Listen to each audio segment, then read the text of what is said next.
सुना है युद्ध भूमि में राम अकेले लड़ रहा है। लगता है हमारे महाराज और युवराज के भय से भाग खड़े हुए हैं वो नर और वानर। और तो और राम की छाया लक्ष्मण और हनुमान भी उसका साथ छोड़ गए हैं। मुस्कुरा क्यों रही है ये? प्रतीत होता है राम की हार देखकर अपना मानसिक संतुलन खो बैठी है। संकट मेरे श्री राम पर नहीं, तुम्हारे लंकेश और युवराज पर आने वाला है। और मानसिक संतुलन अब रावण खोने वाला है।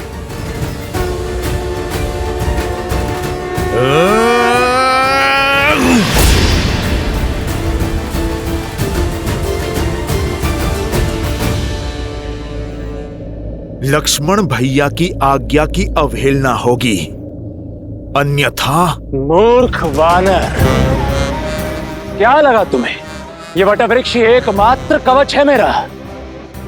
अरे मूर्ख, मैं अब भी अजेय हूं। मुझे केवल वही मार सकता है जो गुड़केश हो, जो 14 वर्षों तक ना सोया हो। उसके अतिरिक्त संसार में कोई नहीं। ये क्या हमें भयभीत कर रहे हो या फिर स्वयं को समझा रहे हो? देखो, तुम्हारा काल तुम्हारे सामने है। प्रभु श्री राम का अनुज लक्ष्मण।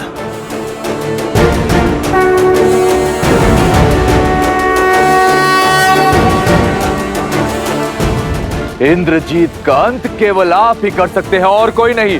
उठिए, उठिए लक्ष्मण जी। देखो, अपने काल को 14 वर्ष के वनवास में भैया लक्ष्मण एक पल भी नहीं सोए। भैया की ये तपस्या आज तुम्हारे वरदान पर भारी पड़ेगी। अब ये गुडाकेश ही तुम्हें सदा सदा के लिए सुलाएगा। उठो गुडाकेश, उठो। सौगंध तुम्हें माता सीता के अपमान की, सौगंध तुम्हें प्रभु श्री राम के नाम की।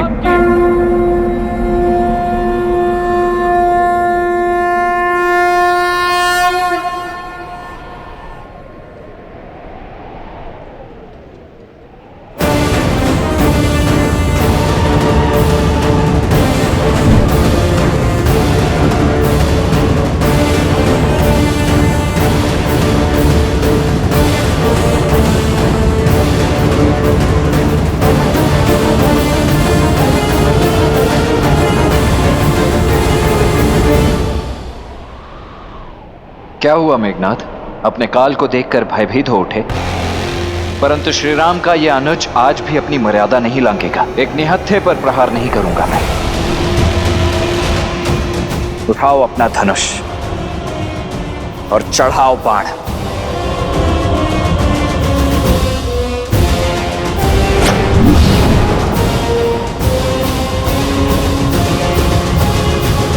इतना अति विश्वास उचित नहीं लक्ष्मण।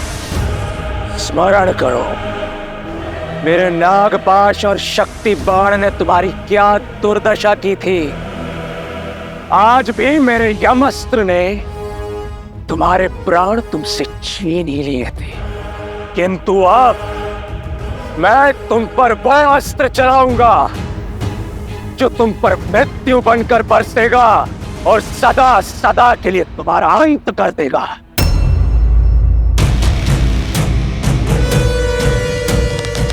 जानना नहीं चाहोगे इंद्रजीत कि तुम्हारे लिए मैंने कौन सा अस्त्र चुना है? मृत्यु अस्त्र।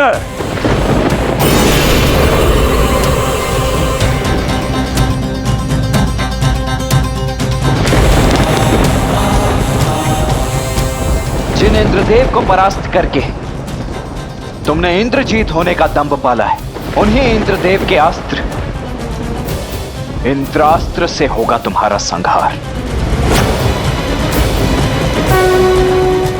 इंद्रास्त्र। मैं आ रहा हूं इंद्रजीत।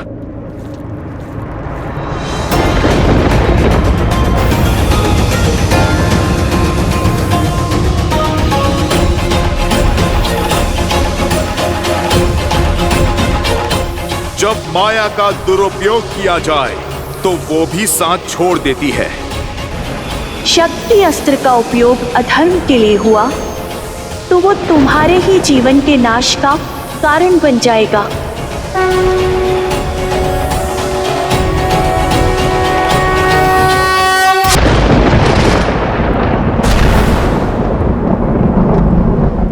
इंद्रजीत, इंद्रजीत!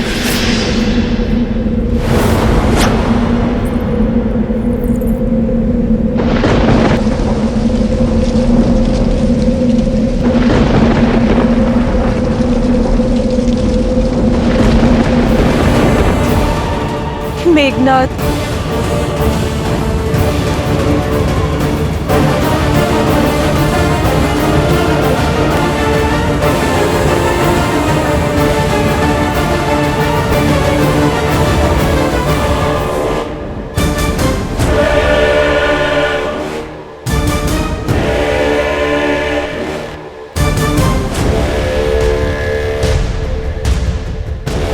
इंद्रजीत! कहाँ हो पुत्र? मेरे समक्ष आओ। इंद्रजीत!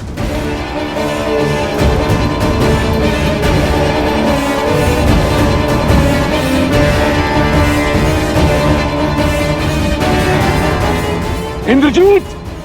मेघनाथ! मुझे पूर्ण विश्वास है कि तुमने इस संघार का प्रतिशोध लिया होगा। उन वानरों का शीश राम के चरणों में अर्पित किया होगा।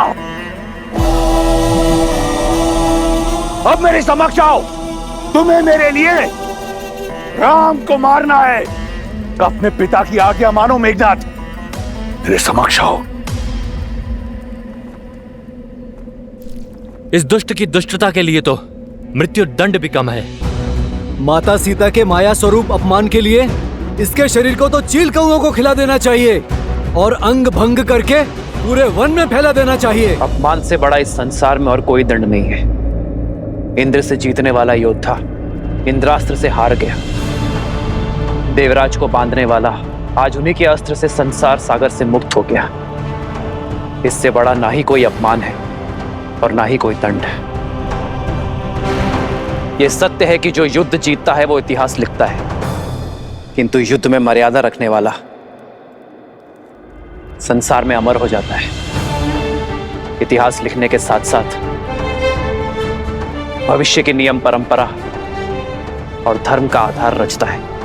इस युद्ध में हमने सदैव मर्यादा का आंचल थामे रखा। कठिन से कठिन और विपरीत परिस्थिति में भी हमने मर्यादा का साथ नहीं छोड़ा। तो युद्ध के इस अंतिम पड़ाव में हम मर्यादा का साथ कैसे छोड़ सकते हैं? जो लड़ा वो शत्रु था, किंतु युद्ध में जो मारा गया वो एक वीर योद्धा था। वीर गति प्राप्त की है इंद्रजीत ने, और जिसे शास्त्रों ने, नियति ने वीर गति दी है, उसकी गति भी सम्मानजनक ही होनी चाहिए। एक योद्धा युद्ध भूमि के चाहे जिस भी छोर पर खड़ा हो, जीता हो चाहे हारा हो, उसकी अंतिम विदाई एक वीर योद्धा की भांति सम्मानजनक होनी चाहिए। क्योंकि समस्त योद्धाओं की भांति मेघनाथ भी किसी का पिता है, किसी का पुत्र है, किसी का पति। हमें मेघनाथ के पार्थिव शरीर को उसके परिवार को सम्मान पूर्वक सौंपना चाहिए। यही मर्यादा है धर्म युद्ध की। यही है मर्यादा पुरुषोत्तम प्रभु श्री राम की। जय श्री राम, जय श्री राम, श्री राम, श्री राम, श्री राम, श्री राम। मेघनाथ ने भले ही धर्म ना निभाया हो, किंतु अंतिम श्वास तक पुत्र धर्म अवश्य निभाया है। इसके अंतिम संस्कार का अधिकार लंकेश को अवश्य मिलना चाहिए। हनुमान, मेघनाद का पार्थिव शरीर लंका के द्वार तक सम्मानजनक छोड़ दो। कहाँ है मेघनाद? कहाँ है वो? वचन दिया था ना आपने मुझे कि उसे सुरक्षित लेकर आएंगे। कहाँ है वो? कहाँ है मेघनाद? कहाँ है मेरा मेघनाद? कहाँ है वो लंकेश? आपके मौन से मेरा मन घबरा रहा है। आपकी ये रिक्त आंखें किसी अनिष्ट का आभास दे रही है मुझे। उत्तर क्यों नहीं देते आप मुझे? कहाँ है मेरा मेघनाद? कहाँ है आपका युवराज, आपका इंद्रजीत? युवराज इंद्रजीत,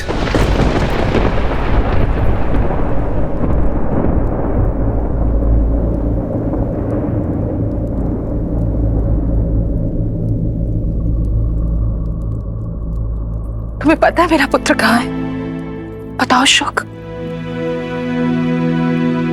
उत्तर दो शुक। महारानी, वो इंद्रजीत।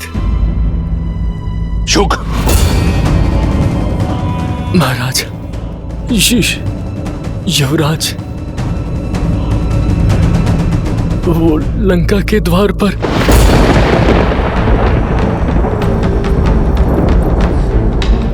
लंका के द्वार पर? द्वार पर क्या? भीतर क्यों नहीं आया वो? शुक, मुझे उत्तर दो। मेरा पुत्र ठीक तो है ना? क्षमा प्रार्थी हूं महारानी, परंतु युवराज वीर गति को प्राप्त हो।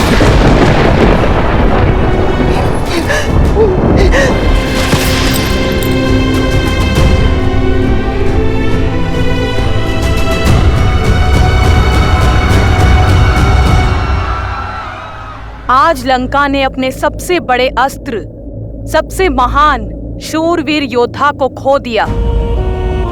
कई राक्षस सेनापति, यहाँ तक कि कुंभकर्ण का वीर पुत्र कुंभ निकुंभ भी मृत्यु को प्राप्त हो चुका है और लंकेश के पुत्र युवराज मेघनाद भी वीरगति को प्राप्त हुए हैं। सीता, तुम उदास क्यों हो? दुख का क्षण तो हमारे लिए है, तुम्हें तो आनंदित होना चाहिए। राम के शत्रु, उन्हें क्षति पहुंचाने वाले मृत्यु को प्राप्त हो चुके हैं। युद्ध में केवल योद्धा नहीं मरते त्रिजटा, बहनों के भाई भी मरते हैं। सुहागन के पति भी इस संसार को छोड़ जाते हैं। वीर गति पाने वाले के माता पिता, संतान, परिवारजन सब छूट जाते हैं। रानी मंदोदरी कितनी पीड़ा में होगी, कितनी चेष्टा की उन्होंने इस विनाश को रोकने की। असुर कुल को धर्म के मार्ग पर अग्रसर करने की उनका ये प्रयास आज विफल हो गया। उनका दुख मुझे भीतर तक कचोट रहा है त्रिजटा। आशा है कि रावण अब समझ जाए कि ये महापीड़ा महाविनाश की चेतावनी है। मेरे श्री राम की ये अंतिम ललकार है लंकेश को। आशा है उसे सद्बुद्धि आ जाए और अब वो ये युद्ध यहीं रोक दे, क्योंकि अब लंकेश का सामना मेरे श्री राम से होगा। अधर्म के सर पैर कट गए, अब बस लंकेश के 10 सर कटने बाकी हैं। वो रावण है, दशानन। इस ललकार को, इस चेतावनी को एक महायुद्ध का आधार बना देगा वो। कदाचित अभी तक एक आशा शेष थी, परंतु इंद्रजीत के अंत के पश्चात केवल महाविनाश होगा लंकेश की दृष्टि में। रावण अब भी ना माना, उसका अंत निश्चित है।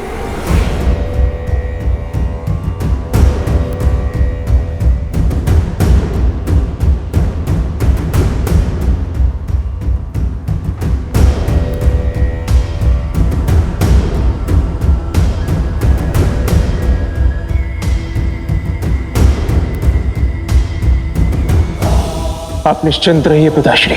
अब राम और उसकी सेना का अंत आपका पुत्र सुनिश्चित करेगा।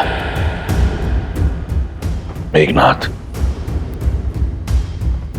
लंका का युवराज बाहर है,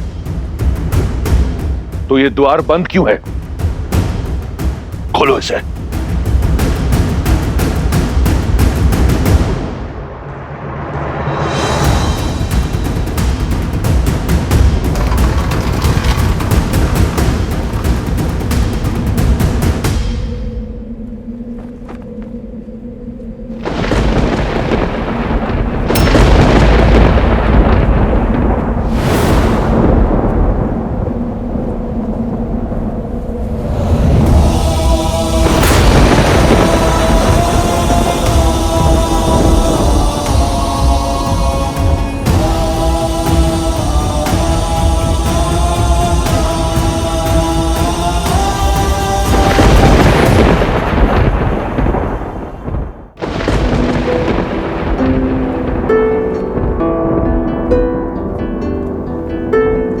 मेघनाथ, पिताश्री,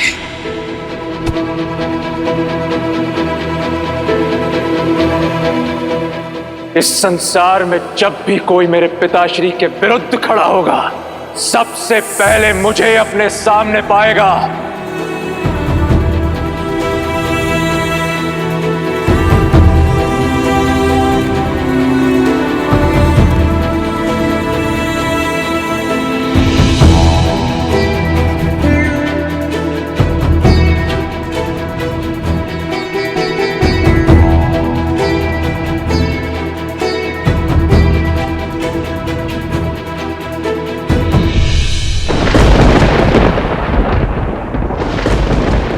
तब से अर्जुन, मेघों के नाथ सा मेरा मेघनाथ, ये तुम्हारा स्थान नहीं है।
इंद्रजीत का शव देखकर दशानन भैया की चुप्पी, महाप्रलय के पहले का मौन, अपमान और पीड़ा का ये घूंट दशानन भैया को हर सीमा लांघने पर विवश कर देगा और उनके प्रहार को और भी प्रचंड बना देगा।